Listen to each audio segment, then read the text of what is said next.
दोस्तों, आज का जो वीडियो है वो इस टॉपिक पर है कि किस प्रकार से आप सोलर पंप का पानी बढ़ा सकते हैं। दोस्तों, सामान्यतः अगर देखा जाए तो ये समस्या जो पंप हम सब्सिडी के माध्यम से लगवाते हैं उनमें आती है, क्योंकि लोगों को पता नहीं होता, जानकारी का अभाव होता है। तो उस केस में क्या होता है दोस्तों कि पंप ज़्यादा एचपी का होने के बाद भी पानी वो कम ही निकालते हैं, यानी आधी पावर से ही पानी नहीं दे पाते। तो इस वीडियो में दोस्तों कुछ ऐसे टॉपिक हैं, मैं उसके बारे में आपको दिखाऊंगा प्रूफ के साथ। मैं यही कहना चाहता हूँ कि दोस्तों, मौसम एक अलग चीज़ है। दूसरी चीज़, कभी कभी क्या होता है कि मोटर की जो वायरिंग है वो उल्टी हो जाती है। उस केस में क्या होता है कि मोटर के चक्कर भी उल्टे हो जाते हैं, तो पानी कम देती है मोटर वहाँ पे। या और भी कई सारी चीज़ें कि किस प्रकार से आपने सीरीज बनाई है, किसी एक पैनल पे छाया तो नहीं आ रही है, या कोई डैमेज पैनल तो नहीं है। सारे आपके सोलर पैनल बराबर करंट, बराबर एम्पियर और वोल्ट निकाल रहे हैं। उस केस में आपको पूरा पानी मिल जाता है। अगर उनमें से कोई एक सोलर पैनल भी वीक है दोस्तों, तो वहाँ पे समस्या उत्पन्न हो जाती है। इसका प्रूफ मैं आपको अभी दिखाऊंगा कि यहाँ पे क्या दिक्कत है। दोस्तों, 10 एचपी का रोटो सोलर है। चलिए ज़्यादा समय ना लेते हुए शुरू करते हैं। बस यही कहना चाहते हैं दोस्तों, अगर वीडियो अच्छी लगे तो लाइक करें, चैनल को सब्सक्राइब करें, कोई समस्या हो तो कमेंट करके बताएं। बस बस यही कहना चाहते हैं दोस्तों, वीडियो पूरी देखें। चलिए शुरू करते हैं।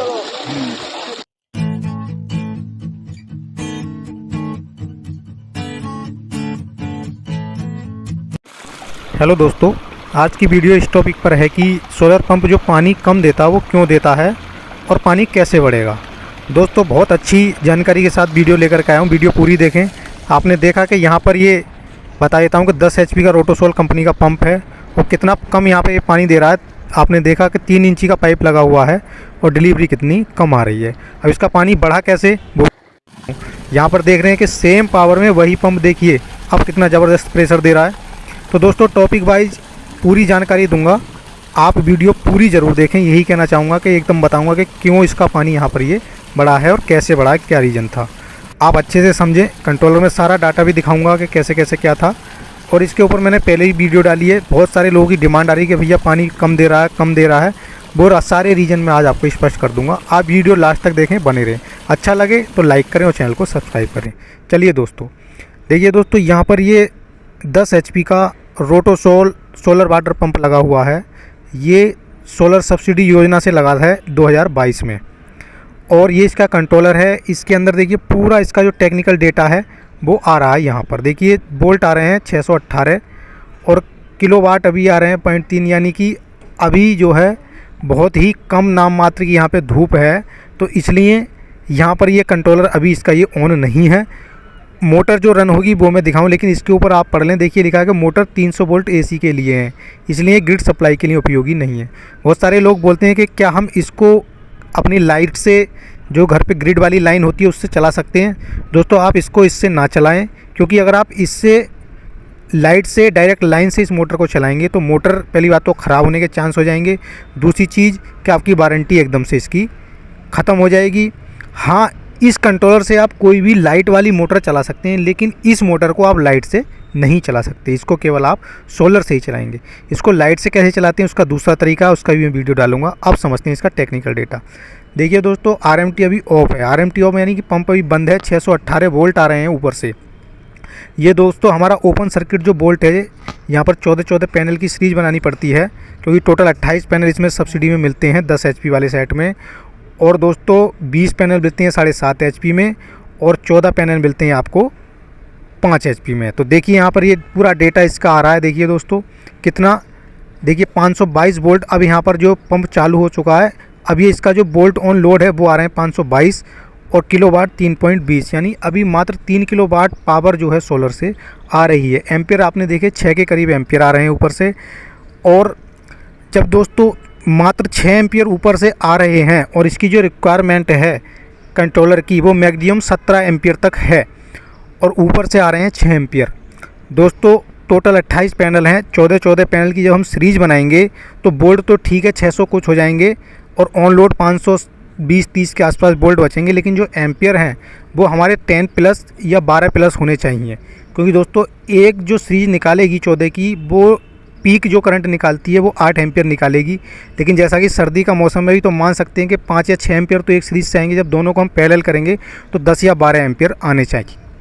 यहाँ पर क्या है कि अभी आपने देखा मात्र 6 एम्पीयर यहाँ पे आ रहे हैं। अब देखिए बोल्ट AC वगैरह सब कुछ आ रहा है कि कितने IAC कितना 6 एम्पीयर जा रहे हैं। IAC R और बाई का मतलब है कि आप हमारे जो 2 फेस इसमें जा रहे हैं उन सब में कितने 6 एम्पीयर जा रहे हैं। बाई में भी देख रहे हैं आपके 6 पॉइंट कुछ एम्पीयर आ रहे हैं और जो पानी दे रहा है वो भी देख सकते हैं कि कितना पानी अभी यहाँ पर पंप निकाल रहा है।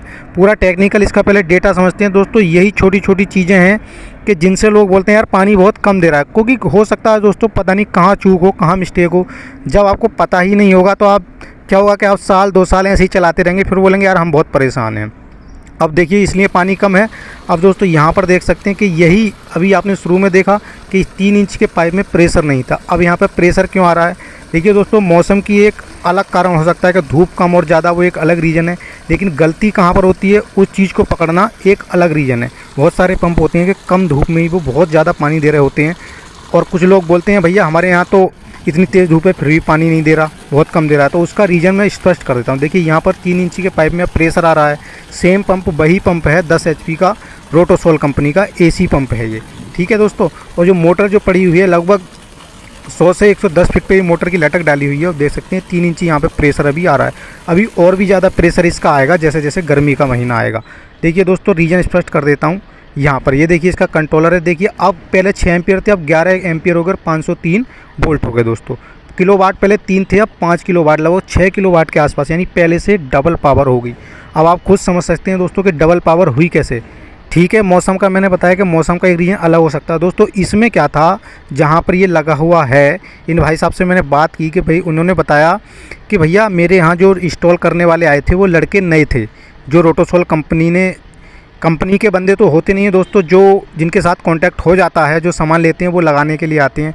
बोले भैया वो नए लड़के आए थे और मैं बहुत ज़्यादा परेशान हूँ। मैंने इनसे बात की, मैंने जा कर के देखा तो बन के हाँ ये सारी चीज़ें मैंने इनको बताया कि भैया ऐसे ऐसे आपके टावर में ये कमी है। देख सकते हैं दोस्तों कि पहले जो एम्पियर आए थे, अपने आप वीडियो वापस जाके देख सकते हैं, पहले 6 एम्पियर आ रहे थे, अब यहाँ पर कितने हो गए, एकदम से 12 एम्पियर हो गए हैं, 11-12। इसका रीज़न क्या था दोस्तों कि जो लड़के आए थे जिन्होंने इंस्टॉल किया था वो नए थे, अनट्रेंड थे, तो उन्होंने क्या किया 14 पैनल की 2 सीरीज वो ढंग से नहीं बना पाए, यानी टोटल जो करंट आ रहा था, यानी आधी पावर इस कंट्रोलर में आ रही थी, मात्र 14 पैनल का ही करंट इसमें आ रहा था, क्योंकि 28 पैनल का आना चाहिए। जब 14 पैनल की एक सीरीज का करंट आया था तो दोस्तों मात्र 6 एम्पियर इनको मिल रहे थे, 5-6 एम्पियर मिल रहे, तो इसलिए टोटल 3 किलोवाट पे मोटर चल रही थी। जब 3 किलोवाट पे दोस्तों मोटर चलेगी और टोटल होना कितना चाहिए 10 किलोवाट 9 किलोवाट, तो 1/3 सबके समझने वाली बात है कि उसका 1/3 ये पानी देगी। अभी जो एम्पियर कितने हो गए हैं दोस्तों, 11-12 एम्पियर हो गए हैं और पावर हो गई है 5-6 किलोवाट के आसपास। तो समझ सकते हैं कि पानी पहले से 2 गुना हो जाएगा, यानी कि पहले 1/3 दे रहा था, तो अभी भी जो पानी है ये पूरा नहीं दे रहा, लेकिन प्रेशर ज़बरदस्त हो गया, पहले से इसका पानी डबल हो गया। और दोस्तों बहुत सारे लोगों के साथ दिक्कत ये होती है कि वो मल्टी स्टेज पंप ले लेते हैं। मैंने इसके ऊपर भी वीडियो डाली है, स्टेज क्या होता है, वहाँ से मेरी पूरी वीडियो जा करके देखें, आपको अच्छे से समझ में आ जाएगा। क्या होता है दोस्तों, सब्सिडी में जो मिलते हैं वो अब मल्टी स्टेज पंप मिलते हैं आपको, यहीं 8 स्टेज 10 स्टेज या 12 स्टेज या 15 स्टेज ऐसे मिलते हैं। अब एक स्टेज मैंने बताया कि 30 से 50 फीट तक काम करता है। अब आप उसको चलाएंगे तो अब आप उसको 450 फीट पे चलाएंगे तब भी उतना ही पानी देगा, अब 150 फीट पे चलाएंगे तब भी। तो कोशिश ये करें दोस्तों कि जितना आपके यहाँ वाटर लेवल है उस हिसाब से 30 फीट के हिसाब से पर स्टेज कैलकुलेशन कर लें और उससे एक स्टेज एक्स्ट्रा पंप ले लें। जैसे कि मान लीजिए कि आपके यहाँ वाटर लेवल 100 फीट है तो आप 4 स्टेज पंप ले लीजिए। आपके यहाँ 150 फीट वाटर लेवल है तो आप 6 स्टेज पंप ले लीजिए, उससे ज़्यादा का आप ना लें। अगर आप जितना कम स्टेज का पंप कम वाटर लेवल पर चलाएंगे उतना ही वो शानदार पानी देगा। तो चलिए अब इसके मेन रीज़न पे आते हैं। अभी आपने देखा दोस्तों कि कितना यहाँ पे करंट आ रहा है, कितना डाटा आ रहा है। मैं फिर से बता देता हूँ, बहुत सारे लोगों की ये मिस्टेक होती है कि वो सीरीज ढंग से नहीं बना पाते, क्योंकि दोस्तों कम पैनल में तो हम सीरीज बनाते हैं, बना लेते हैं, या सारे पैनल सीरीज में जोड़ने हो तब भी कोई दिक्कत नहीं होती। लेकिन जहाँ पर सीरीज बना करके उनको पैरेलल करना हो वहाँ पे थोड़ी दिक्कत हो सकती है कि कोई नया बंदा अगर आपका इंस्टॉलेशन करने वाला आया हो या आपको खुद ने आपने इंस्टॉल किया हो तो आपके समझ में ना आया हो। देखिए ये इसका बोरवेल है, ये इसका पूरा टावर ले दो दोस्तों, 3 टावर हैं इन पर। यहाँ पर ये टोटल 28 पैनल लगे हुए हैं दोस्तों। ये 10-10 पैनल 2 टावर पर लगे हुए हैं और 8 पैनल सिंगल टावर पे। और देख सकते हैं इसका अब ये प्रेशर देखिए दोस्तों, 3 इंची यहाँ पर प्रेशर का पानी आ रहा है। शुरू में मैंने बताया कि उसमें प्रेशर नहीं आ रहा था, रीज़न स्पष्ट कर दिया दोस्तों कि इसमें क्या था कि 14-14 की 2 सीरीज बनानी पड़ती हैं, उनको पैरेलल करना पड़ता है। तो उन्होंने क्या किया कि पैरेलल उनसे हो नहीं पाया। उन्होंने 14-14 की सीरीज़ तो बना दी, लेकिन वो पैरेलल नहीं कर पाए। उन्होंने कहीं ना कहीं मिस्टेक ये कर दी कि जो हमको एम्पियर डबल मिलने चाहिए थे वो सिंगल ही मिल रहे, यानी एक ही सीरीज़ के यहाँ पर एम्पियर इनको मिल रहे थे। इनसे मैंने बात की, फिर मैंने बताया भैया ऐसे ऐसे ये मिस्टेक है। अभी इनका सिस्टम एकदम ओके काम कर रहा है। देख सकते हैं कि पहले कितना कम पानी दे रहा था, अब 3 इंची ज़बरदस्त प्रेशर का पानी यहाँ पे दे रहा है। और दोस्तों और भी कई सारे रीज़न हो सकते हैं। बहुत सारे लोग बोलते हैं कि भैया हम इसको लाइट से चलाएं या ना चलाएं, तो स्पष्ट मैंने कर दिया कि आप इसको डायरेक्ट लाइट से ना चलाएं। डायरेक्ट लाइट से आप इसको चलाएंगे तो इसकी आपकी वारंटी ख़त्म हो जाएगी। और देखिए ये इसका टेक्निकल डेटा आप दोस्तों मैं फिर से दिखा देता हूँ। यहाँ पर आ रहा है कितने एम्पियर, कितने वोल्ट और सारा कुछ आ रहा है। आप देखिए ध्यान से, अभी आपको कितना सारा यहाँ पर ये मिल रहा है। थोड़ा बनाने में दोस्तों मिस्टेक हुई है थोड़ा। देखिए अभी 11 पॉइंट कुछ एम्पियर आ रहे हैं और वोल्ट भी 520 के आसपास यहाँ पर हैं। तो दोस्तों आपने देखा कि किस प्रकार से पानी यहाँ पे डबल हो गया। अब बात कर लेते हैं कि इस मोटर को या किसी भी सोलर पंप को आप लाइट से कैसे चलाएं, खासकर डीसी पंप को या एसी पंप को। आप कोई पंप आपका डीसी हो या एसी हो, उसको लाइट से चलाने का जुगाड़ मैं बता देता हूं दोस्तों, ध्यान से सुने। उसके ऊपर मैं वीडियो भी डालूंगा कि आप इलेक्ट्रीफायर जो डीसी एसी को डीसी में कन्वर्ट करता है, सेम वोल्ट और सेम एम्पियर के आप इलेक्ट्रीफायर से जो आपका कंट्रोलर है उसको आप डीसी करंट दें। अब डीसी करंट जब आप अपने कंट्रोलर को देंगे तो उससे क्या होगा कि अगर वो डीसी टू डीसी है तो आगे डीसी देगा, डीसी टू एसी कन्वर्ट करना हो तो उसे आगे कन्वर्ट करके एसी दे देगा। ये आपका सबसे सेफ रास्ता है। अगर आप इसको डायरेक्ट लाइट से चलाएंगे एसी मोटर को तो ये ख़राब हो जाएगी, पानी भी नहीं देगी और दोस्तों आपका पैसा भी ख़राब हो जाएगा। फिर आप इसको संभलवाने जाएंगे, वो बोलेंगे लाइट से चलाई थी, तो आपकी वारंटी भी ख़त्म हो जाएगी। देख सकते हैं दोस्तों ये भी 10 HP का पंप है, कितना शानदार यहाँ पर काम कर रहा है, बहुत ज़बरदस्त पानी दे रहा है। तो किस प्रकार से दोस्तों आपने देखा कि मैंने इसका निष्कर्ष जो है वो यही बता देता हूँ कि आपका हो सकता है कि आपके सीरीज बनाने में कोई दिक्कत हो या कोई एक पैनल आपका डैमेज हो गया हो। दोस्तों अगर आप डैमेज पैनल को इसके साथ जोड़ेंगे, इसके ऊपर भी मैंने वीडियो डाली हुई है कि किस प्रकार से आपका पैनल कैसे जोड़ने चाहिए। तो अगर आप कोई डैमेज पैनल इसके साथ लगा देंगे तो उससे भी क्या होगा कि वो सारे पैनल की सीरीज को ले डूबेगा। जितना करंट या वोल्ट वो टूटा हुआ पैनल देगा, अच्छे पैनल भी फिर उतना ही करंट और उतने ही वोल्ट पे आ जाएंगे। तो दोस्तों मैं समझता हूँ कि आप समझ गए होंगे। फिर भी आपकी कोई दिक्कत समस्या हो, मेरा नंबर 83 68 53 39 70 इस पर व्हाट्सएप करें, वीडियो बना करके अपने सिस्टम की भेजें। जैसे कि इस प्रकार से ये वीडियो थी, 2-3 मिनट का वीडियो, मैं आपकी पूरी हेल्प करूँगा। बहुत बहुत धन्यवाद आप सभी का।